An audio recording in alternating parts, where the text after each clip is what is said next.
Hey guys, welcome back to my channel where I'll be discussing the NWSL Regular Season Match between the Seattle Reign and Angel City. You can also listen to this match review on Spotify, link in the description below. Likewise, if you're listening to this on Spotify, you can also watch this game review on YouTube. Link will be in the description. Alright, so the NWSL regular season is back and we're kicking off with an After Dark match between the Reign and Angel City. Man, it just had to be an After Dark match, right? This is going to be interesting because the Reign, during the break, made a really big signing. They signed Mia Fishel from Chelsea. Fishel has been out for some time due to an ACL injury, but has since recovered and got to play in the Reign's recent friendlies. At the same time, Sofia Huerta is back. She returned from her loan with Olympique Lyonnais. She also got to play in the Reign's recent games. And I know she scored 2 goals in one of those games. Honestly, it's great to have her back. We needed more impact in that right back position. And with Sofia back, she will be able to connect with the attack. I didn't mean for that to rhyme. Honestly, the Reign looks pretty solid with their attack. Before the break, Maddie Darlene was doing well right next to Emery Adamas. Sam Meza was looking very impressive. Then there's Lynn Biondolo and Jordan Huitema. And now Mia Fishel, a known goal scorer. As long as the Reign can connect and finish their chances, they're good to go attack-wise. That being said, let's get into the lineup for this match. Alright, so the lineup. We have Claudia Dickey in the goal. For defenders, Sofia Huerta, Phoebe McLaren, Jordan Bugg, Sam Curry, and Shea Holmes. For midfielders, Sally Menti and Sam Meza. For forwards, Maddie Darlene, Emery Adamas, and Ji So-yun. Yeah, this is an interesting one, mainly because Biondolo, Huitema, Fishel, and even Fishlock are on the bench. I was expecting Harvey to at least start one of them, either Biondolo, Huitema, or Fishel. I'm assuming the plan is to save them for the second half and just let Darlene and Adamas run wild for the first half. I mean, you got a whole lot of pace with Darlene and Adamas, but these two like to attack up the wings and make cuts into the box. However, they need to remember to score goals or connect with one another in the box to create a build-up play or something that involves scoring goals. It's part of the reason why I kind of find this attack interesting, but maybe a bit weird or a bit off. But yeah, I think it'll be fine. As for the back line, Harvey has them in a 5-back again. This is how she played the back line before the break. However, earlier, she had Darlene in the back line, or playing as what I would call a false right back, because despite playing in the back line, she was more or less in the attack. Like, she was not really expected to stay back there. It was a little funnier with Anna Maria Crnogosjevic in the back line, if you guys remember that. Crnogosjevic did try to defend, but the woman does not have a single defender bone in her body, which is totally okay and totally understandable. This time around, it's all defenders. However, I can see Huerta, Curry, and maybe Holmes getting higher up the field and connecting with the attack. Anyway, that all being said, let's get into the first half. Alright, so the first half, we are off. The 10-minute mark, Sam Meza bodies someone in the first minute. Maddie Darlene was determined to be annoying AF to Angel City early on with her pressure on the Angel City back line. Besides that, we're not seeing much from the Reign attack just yet, but we are seeing good things like movement, touches, and regaining control.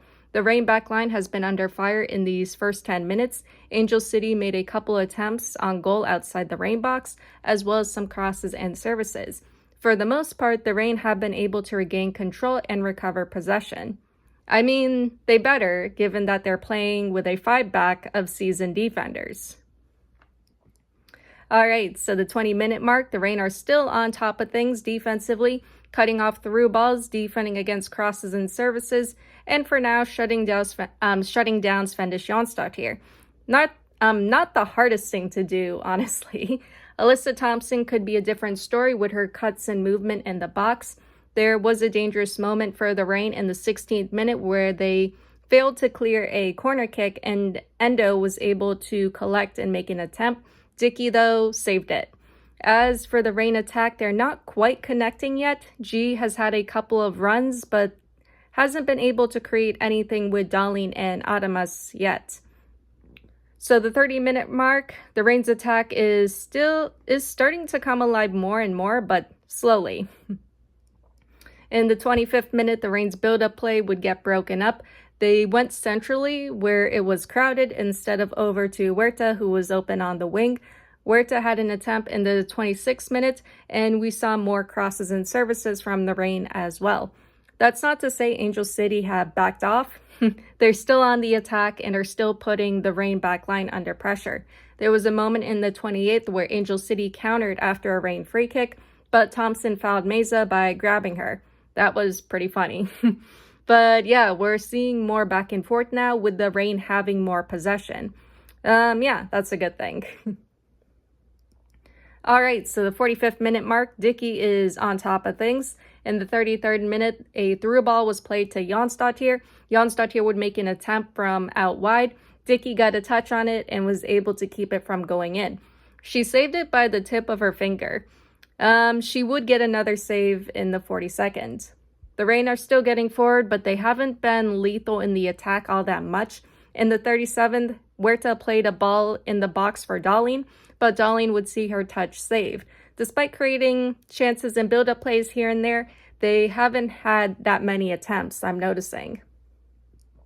Angel City, on the other hand, has been the more dangerous side and have been making attempts on goal.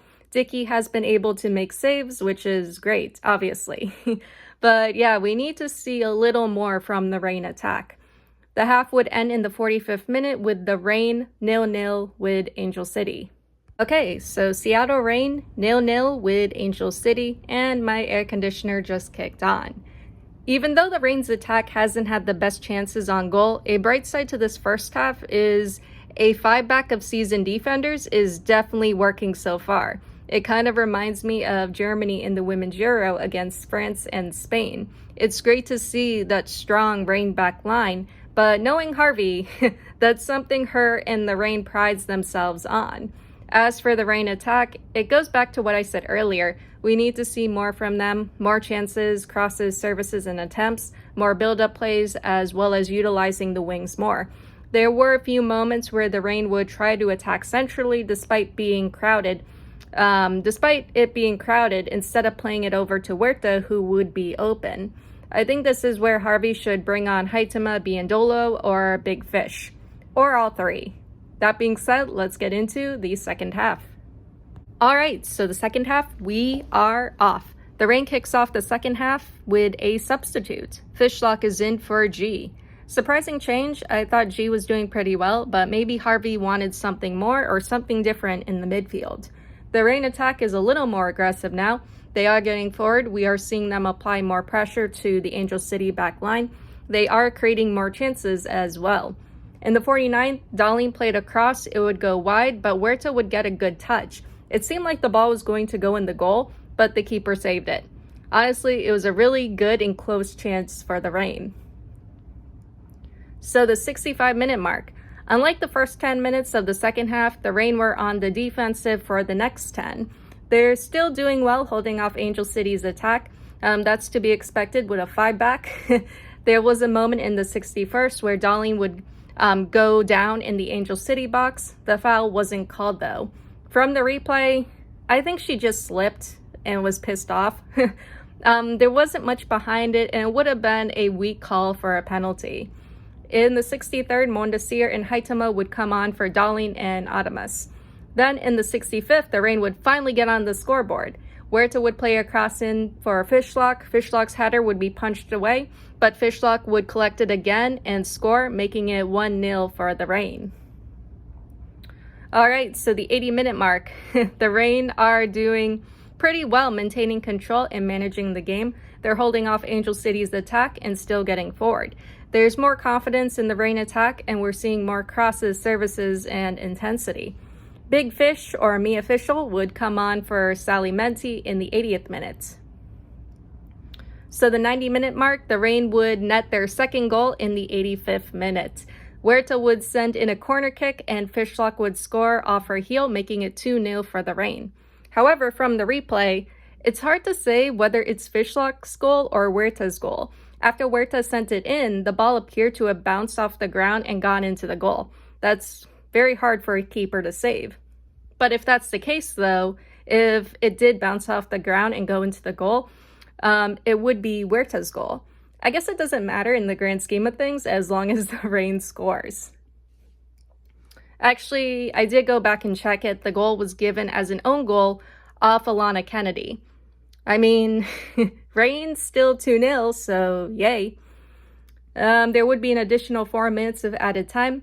McCammon would sub on for Fishlock. Fishlock still seemed to be okay, but maybe it was just precaution. The second half would end in the 94th minute with the Reign winning 2-0. All right, so Seattle Reign wins 2-0. Overall, this was a good performance from the Reign, a really solid performance. The first half was a bit quiet for them. It seemed like Angel City were the better team in the first half, but then in the second half, something switched.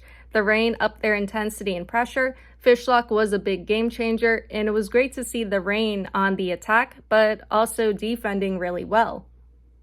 Despite all the pressure Angel City were putting on the Reign back line, they just couldn't break through. There were moments where Alyssa Thompson was able to cut in, but she was quickly snuffed out as soon as 2 Reign defenders jumped on her. Which ones? All of them. Speaking of Angel City, Spendish Jonstad here coming over from VfL Wolfsburg Frauen. I kind of wish she brought Lynn Wilms with her too. I know there was a lot of hype around her coming to the NWSL, but if I'm being honest, she should have brought Lynn Wilms. But over at Wolfsburg, Jonstad here was pretty inconsistent.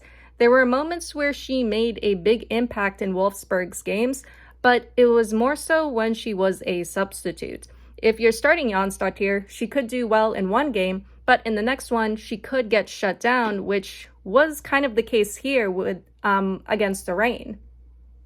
In one game, she could do extremely well coming on as a sub, but in another, maybe not so much. Like, maybe it would have been better if she started. I covered Wolfsburg for multiple seasons, and this last season, it was hard to say how Jonstad here, and the rest of Wolfsburg for that matter, would do each game due to collective inconsistency. Again, this isn't Jonstad here's fault, but she was definitely impacted by what was going on at Wolfsburg under Tommy Stroot. It could likely be Tommy Stroot not playing her properly. This was the case with many players at Wolfsburg, not just Jonstad here. I think once she gets adjusted to Angel City and the NWSL, she will be okay.